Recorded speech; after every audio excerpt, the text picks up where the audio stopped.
ಸಂಕಷ್ಟದ ಕಾಲದಲ್ಲಿ ಕ್ಷಯ ರೋಗಿಗಳ ಕೈ ಹಿಡಿಯುವ ಕಾರ್ಯವನ್ನು ಕೇಂದ್ರ ಸರ್ಕಾರ ಮಾಡುತ್ತಿದ್ದು, ಸೇವಾಂಜಲಿ ಸಂಸ್ಥೆ ಅದನ್ನು ಅರ್ಹರಿಗೆ ತಲುಪಿಸುವ ಕಾರ್ಯ ಮಾಡುತ್ತಿದೆ. ಸೇವಾಂಜಲಿಯ ಈ ಸೇವಾ ಕಾರ್ಯ ಸದ್ಬಳಕೆಯಾಗಬೇಕು ಎಂದು ರಾಣಿ ಅಬ್ಬಕ್ಕ ತುಳು ಅಧ್ಯಯನ ಕೇಂದ್ರದ ಅಧ್ಯಕ್ಷರಾದ ಡಾ ತುಕಾರಾಂ ಪೂಜಾರಿ ಅವರು ಹೇಳಿದರು. ಕೇಂದ್ರ ಸರ್ಕಾರದ ನಿಕ್ಷಯ ಮಿತ್ರ ಯೋಜನೆಯಡಿ ಸೇವಾಂಜಲಿ ಪ್ರತಿಷ್ಠಾನ ವತಿಯಿಂದ ಪರಂಗಿಪೇಟೆಯ ಸೇವಾಂಜಲಿ ಸಭಾಗೃಹದಲ್ಲಿ ಕ್ಷಯ ರೋಗಗಳಿಗೆ ಪೌಷ್ಟಿಕಾಹಾರದ ಕಿಟ್ ಅನ್ನು ವಿತರಿಸಿ ಅವರು ಮಾತನಾಡಿದರು.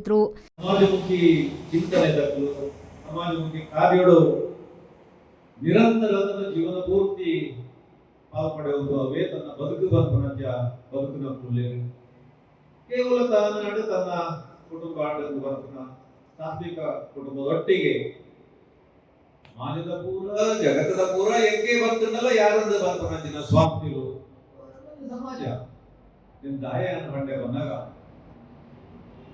ಪ್ರೇಕ್ಷಕರಿಗೂ ತಿಳಿಯಿರುವಲ್ಲಿ ತಂದಾಯಿಗೂ ಈ ರೀತಿಯ ಒಡನಾಟ ಬಹುಶಃ ಎರಡು ದಶಕಗಳ ಮಿತ್ತು ವೈಯಕ್ತಿಕವಾದ ಯಾರನ್ನು ಓದುವ ಕೈಕಂಬದ ಸೂರ್ಯವಂಶ ಫೌಂಡೇಶನ್ ಅಧ್ಯಕ್ಷ ಡಾ ಗೋವರ್ಧನ್ ರಾವ್ ಮುಖ್ಯ ಅತಿಥಿಯಾಗಿ ಭಾಗವಹಿಸಿ ಮಾತನಾಡಿ, ಸಮಾಜದಲ್ಲಿ ಉಳ್ಳವರು ಬಡವರಿಗೆ ನೀಡಿದಾಗ ಬಡತನ ನಿರ್ಮೂಲನವಾಗಲು ಸಾಧ್ಯವಿದೆ. ಅಂತಹ ಕಾರ್ಯವನ್ನು ಕೃಷ್ಣಕುಮಾರ್ ಪೂಂಜಾ ಅವರು ಮಾಡುತ್ತಿದ್ದಾರೆ ಎಂದರು.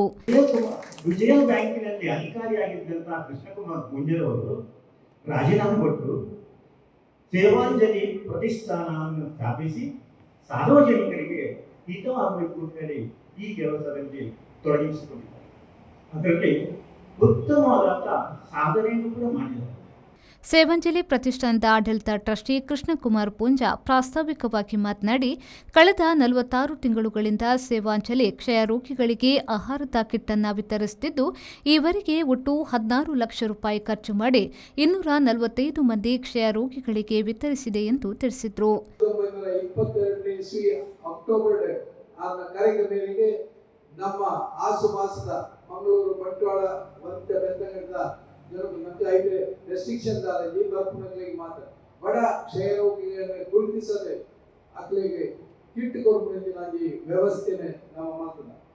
ವೇದಿಕೆಯಲ್ಲಿ ಉಮಾ ಗೋವರ್ಧನ್ ರಾವ್, ಸೇವಾಂಜಲಿ ಪ್ರತಿಷ್ಠಾನದ ಟ್ರಸ್ಟಿ ನಾರಾಯಣ್ ಪಡ್ಡೂರು ಉಪಸ್ಥಿತರಿದ್ದರು.